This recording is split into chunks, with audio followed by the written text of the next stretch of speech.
Welcome back! Hello! Good evening po sa inyong lahat. Kanina pa naman ako dumating dito sa bahay. Anong oras na ba? I think it's 8:30 na. Nandito tayo sa taas sa kwarto namin. Dito lang ako. Maglalapag lang ako. Gusto kong umupo at maglapag dito sa sahig. My goodness. Napagod ako sa trabaho today. Ang dami naming trabaho. Kasi ang dami din namin na pending na trabaho dahil sa pagrarally ng post office. Ang daming na pending na mga cheque. Inaantay namin yun back in December, may November, I think may October pa kaming mga cheque na inaantay. So, nagdadatingan na silang lahat. Kaya madami akong trabaho. Marami kaming trabaho. Tapos, wala masyado kaming pasyente. Oh my God. Ang hirap maghanap ng pasyente ngayon kasi, after the holiday, pagod lahat yung mga tao. So, gusto lang nila mag-relax lang. So, ayaw nila munang bumibisita sa mga dental clinic nila, not unless sasakit ang ipin nila. Kagaya kanina, may pasyente. Pasyente pala namin yun nung Sabado. Pumunta siya doon. Talagang as in, mangyak-nyak si ate, Pilipina. Masakit yung ipin niya. Sabi niya dito, sabi niya, tas ang sakit niya, gumaganon daw. Gumaganon yung sakit niya. Tapos pati ako, nakausap niya, parang nahahawa ako, sumasakit na rin yung ganito. Pero as in, talaga, ang sakit ng ipin, yun ang pinaka masakit sa lahat. Okay pa yung sakit ng ulo, migraine kesa yung sakit ng ipin. Diyos ko Lord, yan talaga ang pinakamasakit. So, ang naging recommendation ni Doc sa kanya, i-refer namin siya sa espesyalista kasi root canal na daw yun. Hindi na yun pwedeng feeling lang, hindi pwedeng pasta-pasta lang. So, kanina bumalik siya kasi pina-follow up niya yung referrals niya. So, sabi ko, tawagan mo na lang itong number na to kasi baka busy din sila. Hindi pa nila maasikaso lahat yung mga referrals. Ikaw na lang ang tumawag sa kanya. So, sabi niya, okay na siya. Kaya lang minsan kumikirot-kirot pa. But then, I'm happy na okay na si ate. Kasi nung Sabado, nung nagpunta siya sa office, sa clinic talagang umiiyak na siya. Sabi niya, bubunutin na daw. Sabi ni Doc, hindi pwedeng bunutin kung sumasakit. Binigyan siya ng gamot. Tapos, pupunta siya sa espesyalista. So, yun ang naging recommendation ni Doc sa kanya. So, dito tayo. Gusto kong makipag-usap sa inyo. Gusto niyo ba i-share ko sa inyo ang sweldo ko? Oh my God. Gusto niyo? Sige. Share ko sa inyo ang sweldo ko. Set up ko muna to. Okay na ba? Diyan. Okay na ba tong camera natin dyan? Ganyan lang. So, nabanggit ko sa inyo, di ba? Dun sa last vlog, sa dental clinic ako nag-umpisa back in 2013. Pero nag-umpisa ako sa dental clinic, na yun? Magto 2014 na. So, ilang taon na rin ako? 2014, 15, 16, 17, 18, 19, 20, 21, 22, 23, 24, 25. 11 years na rin ako na nagde-dental clinic. So, pero nag-umpisa ako, guess what? Ang sweldo ko naman dati, syempre, nag-umpisa naman tayo sa maliit. Kasi kahit may experience ako sa Dubai, kasi galing kami ng Dubai, di ba?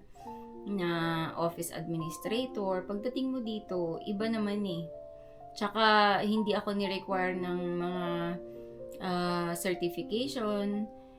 Walang ganun. So, hindi na ako gumastos ng schooling ko or whatsoever. So, happy pa din ako. So, nag-start ako ng $15.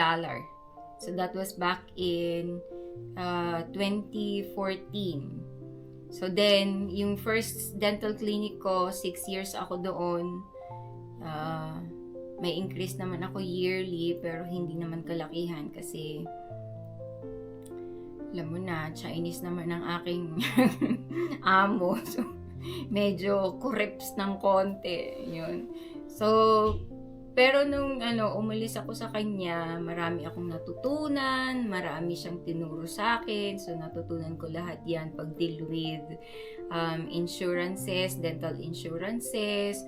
So, nakabisado ko yun lahat sa kanya. Siyempre, pag nagpaplano ka na aalis ka dun sa trabaho mo, kakabisiduhin mo na yan lahat. Kasi, pag nag-apply ka sa susunod na trabaho mo, sa 6 years mo na experience yun na ilalaban mo. Expected na yun ng susunod na employer mo na kabisado mo lahat. Alam mo lahat. Ganon. So, yun yung plinano ko talaga bago ako umalis. So, nung umalis ako sa kanya, yung sumunod na naging trabaho ko, dental clinic din, nag-jump up ako ng konti. So, naging 26 na ako. Yan. So, that's, I think, middle of pandemic, 26. So, 'di ba, umalis ako kay Dr. Shu, tapos naghanap ako ng ibang trabaho ko sa dental clinic.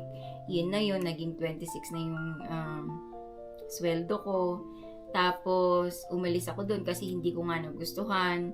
Siyempre, nung umalis ako doon, tataasin mo ng konti yung sweldo mo ulit.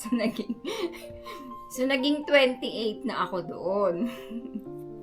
Yun na yon, yung sweldo ko, 28. So, yung pangatlo kong dental clinic yon. Yung pang-apat, eto na yung current ko. Medyo malaki-laki ng konti kasi nag-apply ako kay doctor dito sa current na trabaho ko ngayon, which is ako yung in charge lahat.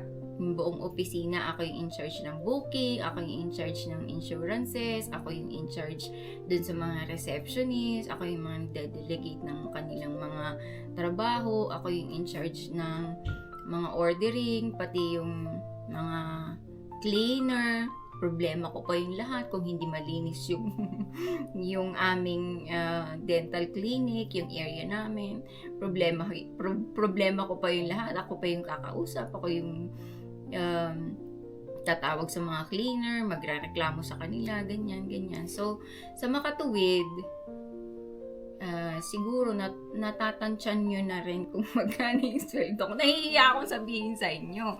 Pero sige, para may idea kayo, hindi siya bababa ng 35, pero hindi naman siya tataas ng 40 per hour. So, yun ang sweldo ko as of right now.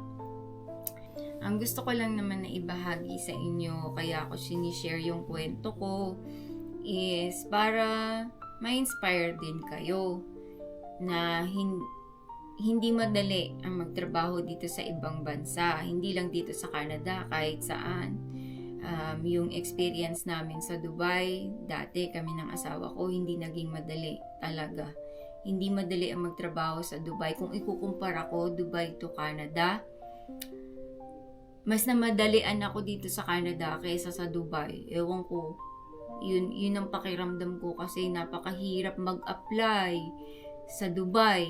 Alam nyo yan kung galing kayo sa Dubai. Napakahirap, ang taas ng yung mga kakompetensya mo, ang dami ninyo. Kunwari isang posisyon siguro, tas ang mga mag-a-apply as in from the door ng opisina hanggang sa labas, ang daming aplikante, nakapila, ganun. So, dito sa Canada, hinay-hinay lang. Kasi kahit mag-start ka ng service crew, may pagkakataon ka din kasi panahon naman ng lahat. May pagkakataon din, darating din ang panahon mo, darating din ang pagkakataon mo. Basta ang isipin mo lang is stepping stone mo lang yan. Isipin mo lang na kailangan matutunan mo lahat ng mga kailangan mong matutunan bago ka umarangkada baga. Ganon. So, yun lang ang mai-share ko sa inyo ngayong gabi. Next na vlog natin, mag-iisip ako ng mga marami pang inspiring na kwento na pwede kong i-share sa inyo. Sa mga nagbabalak na mga kababayan natin sa Pilipinas na gustong pumunta rito, para makatulong din ako sa ginagawa kong ito sa vlog ko. Sana may natutulungan ako sa inyo. Unti-unti, small YouTuber lang naman ako. YouTuber lang naman kami ng pamilya kasi family YouTube vlog naman ito. Eto lang, umuupo lang ako sa harap ng camera ngayon kasi mahirap lumabas, snow sa labas. Hindi namin kayo maipasyal. But promise, pagka maging okay na yung weather sa labas, nag-summer na, ipapasyal namin kayo sa buong Edmonton or other provinces dito sa Alberta. Or dito sa Canada. Papasyal namin kayo. Promise yan para ma-inspire naman kayo yung mga nagbabalak na kababayan natin na nasa Pilipinas na gustong mag-migrate dito para makita ninyo ang mga paligid, makita ninyo kung ano yung mga dadatnan niyo dito. At sa mga susunod na vlog, mag-iisip ako talaga ng mga very inspiring story para ma-inspire kayo.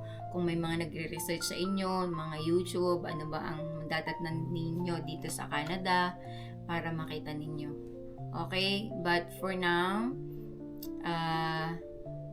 that's it for me. I think yun lang ang mai-share ko ngayong gabi sa inyo.